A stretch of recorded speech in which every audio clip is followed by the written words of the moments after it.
Setelah melempar berbagai sinyal reshuffle kabinet, Presiden Prabowo Subianto akhirnya benar-benar melakukan perombakan kabinet untuk pertama kalinya. Menteri Pendidikan Tinggi Sains dan Teknologi Satrio Sumantri Brodjonegoro menjadi menteri pertama di Kabinet Merah Putih yang diganti Presiden. Apakah reshuffle perdana ini murni karena faktor kinerja? Mungkinkah ada faktor politik yang berkelindan di situ? Saya akan membahasnya bersama dengan Direktur Eksekutif Indikator Politik Indonesia, Profesor Burhanuddin Muhtadi, dan juga juru bicara Kantor Komunikasi Kepresidenan atau PCO, Mbak Adita. Selamat malam, Mbak Adita. Prof Burhan. Selamat malam, Mbak Sylvia. Prof Burhan, Baik. selamat malam. Oke.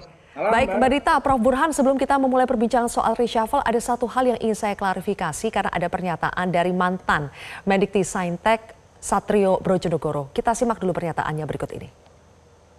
Saya itu baru saja ke Seknek menyerahkan surat pengunduran diri saya sebagai Mendikti Saintek. Alasannya Pak kalau untuk alasan pengunduran dirinya dikarenakan apa Pak? Kalau boleh tahu. Alasan utamanya karena saya sudah bekerja keras selama 4 bulan ini. Namun karena mungkin tidak sesuai dengan harapan dari pemerintah, ya saya baik mundur daripada diberhentikan. Mbak Dita, jadi Pak Satrio ini sebenarnya mundur atau dicopot, Mbak? Ya, untuk hal itu biarlah Pak Presiden dan Prof Satrio yang tahu ya. Itu adalah kedua belah pihak. Kalau bagi kami, yang penting sekarang sudah tegas, Pak Presiden sudah melantik ya Mendikti Saintek yang baru, dan itulah kita fokus saja situ untuk ke depan. Jadi kalau tadi soal mundur atau diberhentikan itu biarlah Pak Presiden dan Pak Prof Satrio yang tahu. Oke.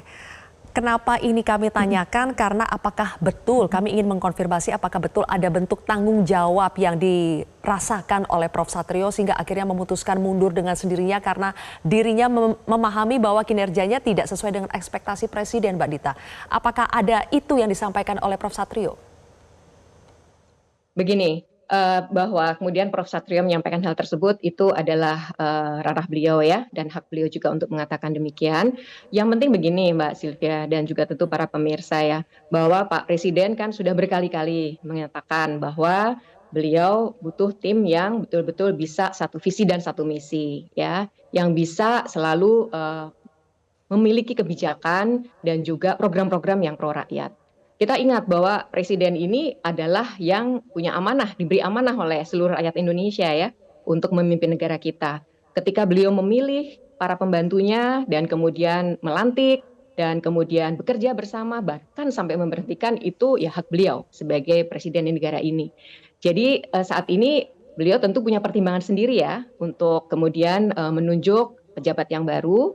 Tetapi yang jelas beliau memang sangat terus menekankan bahwa sektor pendidikan ini adalah sektor yang sangat-sangat penting dalam rangka beliau ingin mewujudkan visi dan misi menuju Indonesia Emas tadi. Jadi sekali lagi ini adalah sesuatu yang memang orientasinya bagaimana agar sektor pendidikan bisa lebih baik lagi ke depan.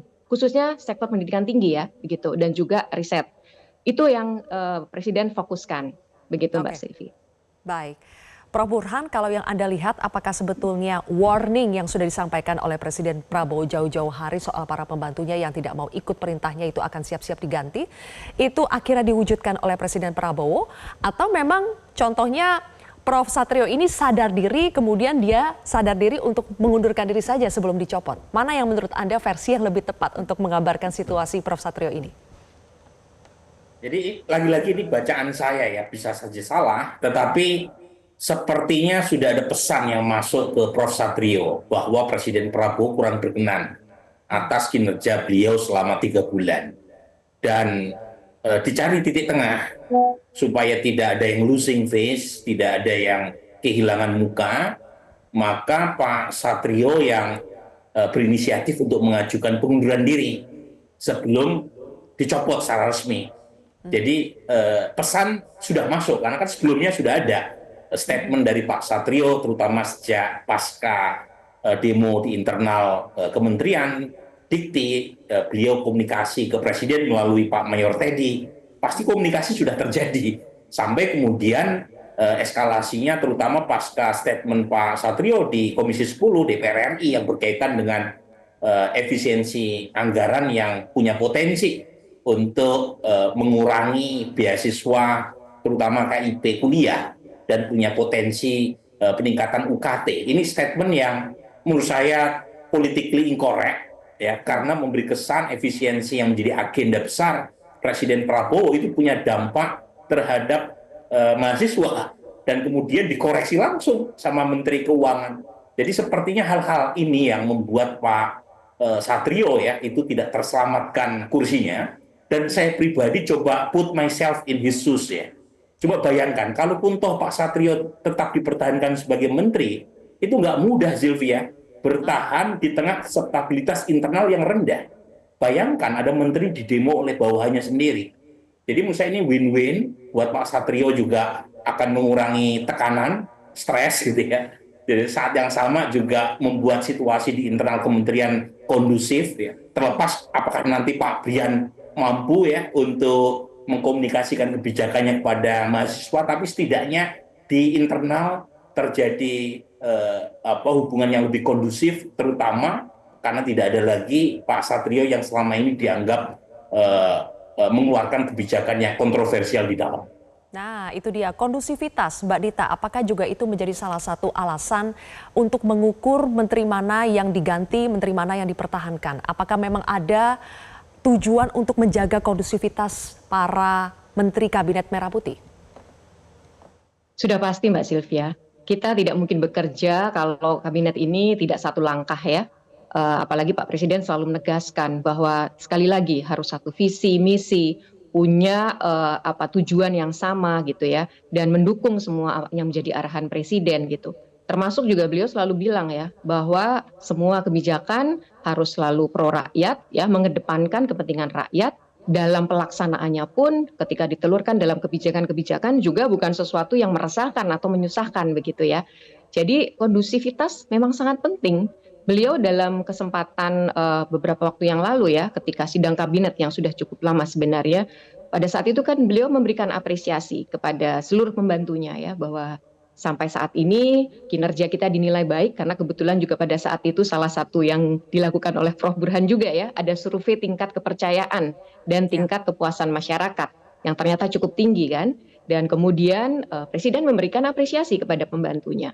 Namun demikian proses kan berjalan ya, ada evaluasi yang dilakukan Presiden, kemudian juga tentu beliau melakukan pertemuan-pertemuan baik secara formal maupun informal.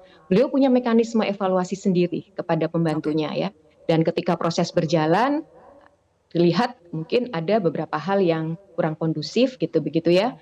Apalagi di sektor-sektor yang ini sebenarnya sangat diandalkan oleh pemerintah saat ini begitu. Jadi sekali lagi kondusivitas sangat penting untuk menjaga soliditas dari kabinet sehingga bisa bergerak bersama gitu. Ya. Kalau kata kuncinya adalah kondusivitas, Mbak Dita, apakah pencopotan Prof. Satrio ini bisa dibaca sebagai mereka yang tidak menciptakan kondisi kondusif, itulah yang dicopot? Apakah bisa dibaca demikian? Ya sekali lagi, ini Presiden ya yang menilai ya. Saya tadi udah tekankan, mengganti, mencopot, atau kemudian menggeser itu adalah prerogatif Presiden. Beliau pasti punya pertimbangan-pertimbangan sendiri. Tapi kata kuncinya memang kabinet itu harus solid ya. Kabinet harus satu visi begitu. Dan kalau Presiden kemudian merasa ada yang ternyata tidak sejalan atau kemudian dirasa juga tidak bisa memberikan tingkat kepuasan seperti yang sudah diamanahkan oleh rakyat, ya tentu beliau akan melakukan evaluasi lagi ya. Dan kemudian tadi melakukan beberapa hal-hal yang itu adalah hak beliau sepenuhnya. Begitu. Oke, sempat didemo oleh ASN-nya sendiri, tapi pada saat itu Prof. Satrio bisa dikatakan selamat ya, tidak langsung dicopot. Tapi dalam beberapa hari ini ada gerakan mahasiswa, Prof. Burhan, ada tagar kabur aja dulu, ada aksi demo mahasiswa, salah satunya dipicu soal isu akan ada kenaikan UKT, kemudian juga sulitnya mendapatkan pekerjaan di Indonesia. Apakah momentum ini turut berimbas pada goyangnya posisi Menteri Satrio, Prof. Burhan? Iya betul. Jadi eskalasinya terutama berkaitan dengan statement beliau di DPR RI ya, yang kemudian hanya dalam beberapa hari langsung dikoreksi oleh Menteri Keuangan. Nah, saya melihat ini bukan semata-mata kesalahan Profesor Satrio secara pribadi ya. Jadi ada semacam komunikasi di internal pemerintahan yang belum satu frekuensi berkaitan definisi item apa yang harus dihemat atau dipangkas. Jadi ada dua isu kan di sini. Satu, item apa saja yang hendak dipangkas dan hasil pemangkasan untuk apa. Ya. Nah, ini sepertinya belum cukup dipahami satu frekuensi oleh para pejabat di KL, karena kasus kesalahpahaman soal ini kan terjadi bukan hanya di Kementerian Dikti, di beberapa institusi KL, misalnya di TVRI, di RRI, itu kan muncul pemahaman karena belanja pegawai tidak boleh diutak-atik, tetapi belanja barang dan jasa boleh dihemat. Akhirnya ya banyak juga kan penyiar RRI, TVRI yang statusnya bukan ASN, tapi kontrak atau honorer, atau juru irigasi, kalau di Kementerian Pertanian, penjaga rel kereta api sepanjang bukan ASN, kemudian kena dampak. Nah, ini artinya perlu ada perbaikan komunikasi di dalam supaya satu frekuensi. Sehingga apa yang dimaksud lemak jahat yang tidak dibuang, ya, lemak atau kolesterol jahat yang mau dipangkas dengan adanya efisiensi, itu sama definisinya di antara para pejabat. Dan otot mana yang mau dipertahankan, itu sama definisinya. Nah, ini yang sepertinya di satu sisi beberapa kejadian menunjukkan belum terjadi kesamaan pandang antar para pejabat. Oke, baik. Terakhir untuk Prof. Burhan sebelum kembali ke Mbak Dita ya. Prof. Burhan, kita pernah membahas ya soal bagaimana menteri yang punya cantolan politik itu posisinya cenderung lebih aman di kabinet. Kita pernah membahas soal Menteri ESDM yang juga Ketum Golkar, Bahlil Lahadalia. Tapi sekarang kita lihat faktanya menteri yang tidak punya cantolan politik lah, Prof. Satrio. Apakah Anda melihat faktor ada endorsement politik atau dia punya cantolan politik atau tidak itu menjadi faktor yang besar seorang menteri bertahan atau diganti? Iya, jadi karena bagaimanapun menteri itu political appointee, Sylvia. Jadi good performance jelas penting, good image jelas penting. Tetapi kalau sudah performance-nya buruk, reputasinya buruk di mata publik, saat yang sama backup politiknya juga lemah, saya kira berat buat siapapun menteri untuk bisa bertahan. Apalagi kalau kesandung kasus hukum. Udah itu cilaka 12 di situ.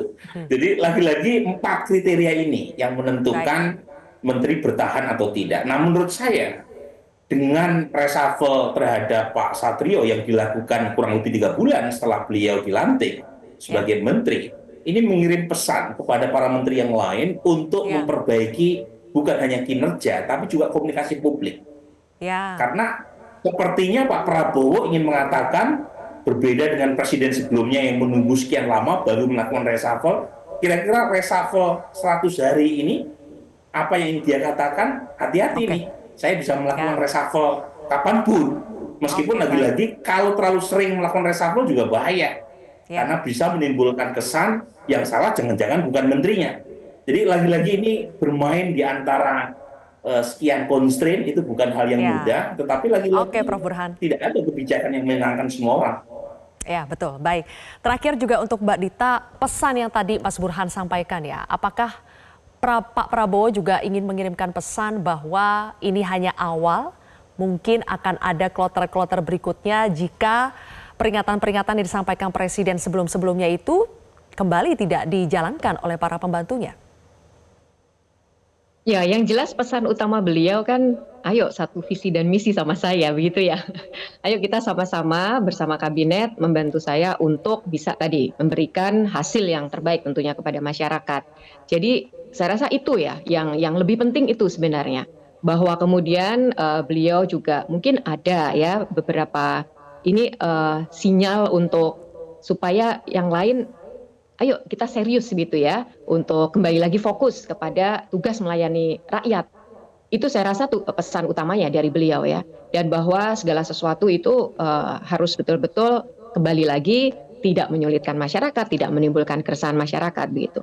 Tapi apapun yang terjadi ya, kalau dari kami, ini kami melihat Prof. Satrio ini setidaknya kan sudah sekian bulan ya mengabdi sebagai menteri di Kabinet Merah Putih ini. Tentu kami juga mengucapkan terima kasih ya atas dharma bakti beliau. Dan nantinya di penugasan yang selanjutnya ya tentu kami berharap beliau dengan kapasitasnya tentu bisa memberikan kontribusi yang lebih baik lagi kepada negara kita gitu. Jadi itu Mbak, bahwa ada sinyal ya, bisa jadi ada sinyal ya. Tetapi yang paling penting adalah kabinet ini satu jalan, satu langkah, kembali lagi fokusnya adalah melayani rakyat. Itu yang paling penting sebenarnya dari Pak Presiden. Ya, terima kasih Mbak Adita Irawati dan juga Prof. Burhan. Terima kasih sudah bergabung bersama kami di Prime Time News hari ini. Jelajahi cara baru mendapatkan informasi. Download Metro TV Extend sekarang.